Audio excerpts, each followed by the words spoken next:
శుభోదయం. Global బెతేనియా Calvary ministry తరపున ఉదయకాల సమయంలో మరొక్కసారి మీ అందరితో కూడా కలుసుకొని దేవుని యొక్క పరిశుద్ధమైన మాటలు ధ్యానించుటకును దేవుడు నాకు ఇచ్చిన మధురమైన అవకాశమును బట్టి నేను దేవునికి ప్రత్యేకమైన వందనాలు తెలియజేస్తున్నాను. చాలా సంతోషం అండి. ఈ కానాను గురించి, అద్భుతమైనటువంటి దేవుని యొక్క వాగ్దాన భూమి గురించి ధ్యానిస్తున్నటువంటి మాటలు మా అందరి జీవితంలో చాలా ప్రయోజనకరంగా ఉన్నాయి అని కొంతమంది నాకు మెసేజ్లు పెడుతున్నారు, అలాగే ఫోన్ ద్వారా చెప్తున్నారు. చాలా సంతోషం అనిపిస్తోంది. ఈ అనారోగ్య స్థితిలో కూడా దేవుని యొక్క మాటలు విత్తుటకును మరి వాటి ద్వారా అద్భుతమైనటువంటి సందేశం మాకు ఇస్తున్నందుకు చాలా సంతోషమని వారు చెప్తూ ఉన్నప్పుడు నాకు మరింత బూస్ట్ ఇచ్చినట్టుగా అయింది. ప్రియులారా, మీరందరూ నా కోసమే ప్రార్థిస్తున్నారు. మరొక్కసారి నా మనసారా మిమ్మల్ని అందరూ కూడా నా కోసం ప్రార్థించినందుకు స్తోత్రాలు, వందనాలు. అలాగే ఈ మాటలు ఇంకా మరింత కొంతమందికి తెలియపరచడానికి మా ఛానల్ ద్వారా ఎప్పుడూ ఉంటాయి. సబ్స్క్రైబ్ చేయండి, మరి కొంతమందికి అందించండి. బలపరచడానికి కోసమే ప్రార్థించమని, బలపరచుకోవాల్సమే మీరు కూడా కొన్ని పనులు చేయమని మనసారా కోరుకుంటూ ఈరోజు కూడా పరిశుద్ధమైన వేద గ్రంథంలో నుండి మరి ఒక చక్కటి మాటను చదువుకుందామండి. సంఖ్యాకాండము 13వ అధ్యాయము 3వ వచనాన్ని నేను చదువుతున్నాను. దయచేసి గమనించండి. సంఖ్యాకాండము 13వ అధ్యాయము 3వ వచనము.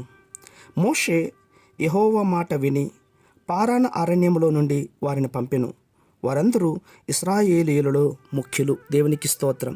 అవును ప్రియులారా, పారాను ఇశ్రాయేలీయుల కానాను యాత్ర అంతటిలో కూడా కీలకమైనటువంటిది. వారి యాత్ర సార్థకమవుతుందో నిరార్థకమవుతుందో తెలియపోయే నిర్ణయాత్మకమైనటువంటి స్థలం అది. అది ఐగుప్తు నుండి కొండంత ఆశతో నిరీక్షణతో బయలుదేరి ఇశ్రాయేలీయులు అసలు ఆ కానాను దేశాన్ని నివాసులో యోగ్యులో కాదో ఇక్కడ తేలిపోతున్నటువంటి పరిస్థితి. అవును, ఇక్కడ దేవుడు పెట్టినటువంటి పరీక్షలో నెగ్గితే ఇటు నుంచి నేరుగా ఇశ్రాయేలు దేశం దేవుని వాగ్దానాన్ని స్వతంత్రించుకుంటారు. ఇక్కడి నిర్ణయాత్మక పరీక్షలో ఓడిపోతే గనక ఇక తమ జీవితం కాలంలో వారు ఎన్నటికీ కూడా కానాను చూడరు, వెళ్ళలేరు. ఇదంతా క్రొత్త నిబంధన ఇశ్రాయేలీయులైన క్రీస్తు సంఘానికి కూడా బుద్ధి కలగటాని కోసమే, బోధ కలిగించేదానికోసమే లిఖించబడింది. ప్రియులారా, దృష్టాంతం మనం ఎదుర్కోబోతున్నటువంటి నిజ స్వరూపం కూడా ఇదే.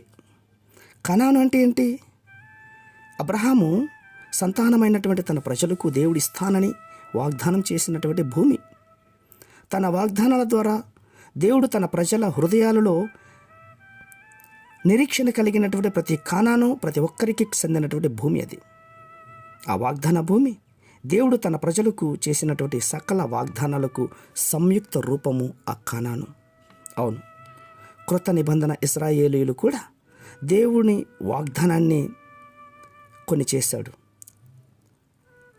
మనందరి జీవితంలో ఆ అమూల్యమైనటువంటి వాగ్దానాలను, అత్యధికమైనటువంటి వాగ్దానాలను పొందుకోవాలంటే ఖచ్చితంగా ఈ మాటలను బట్టి మన జీవితాలు దిద్దుకోవాలి. అప్పుడే ఆ వాగ్దానాలు ఏంటో మనతో తెలియపరుస్తాడు. మరి కొంత లోతైనటువంటి మర్మం రేపుతో చెప్తాను. దయచేసి మనమందరం కూడా ప్రాముఖ్యం కలిగినటువంటి వాళ్ళం. దేవుని యొక్క సన్నిధానంలో ఇశ్రాయేలు ప్రజలుగా దేవుడు మనల్ని కూడా నిర్ణయించాడు. ఆ మాట ఎప్పుడు కూడా గుర్తుపెట్టుకోండి. ఎప్పుడు కూడా దేవుడు చేసిన వాగ్దానం నిరార్థకం కాదు. అది నిస్వార్థంతో నీ కోసం నా కోసం కానాను చేరాలనేటువంటి ఒక ఆలోచనతో చేసినటువంటి అత్యున్నతమైనటువంటి వాగ్దానం. అట్టి వాగ్దానాలు మనందరూ స్వతంత్రించుకుందాము గాక. పరిశుద్ధమైన మా ప్రియ పరలోకపు తండ్రి, నిజమైన ఆయన మాకందరికీ కూడా వాగ్దానం చేసి వాగ్దాన భూమిలోనికి నడిపించడానికి మీరు ఇష్టపడుతున్నారు. ఒకవేళ ఈ మాటలు వింటున్న ప్రజలు, ప్రియులు ఎవరైనా కూడా ప్రభు నిర్లక్ష్యం కనుక ఉంటే కనుక ఆ నిర్లక్ష్యాన్ని తీసేసి విలువైన విశ్వాసంతో ముందుకు సాగునట్లుగా సహాయం చేయండి. అట్టి కృప మీరు దయచేస్తున్నందుకు స్తోత్రం అర్పించుకుంటూ చిన్న ప్రార్థనను మా రక్షకుని యేసయ్య నంబర్ అడిగి విడుకొని పొందుతున్నాం మా తండ్రి. ఆమేన్, ఆమేన్, ఆమేన్.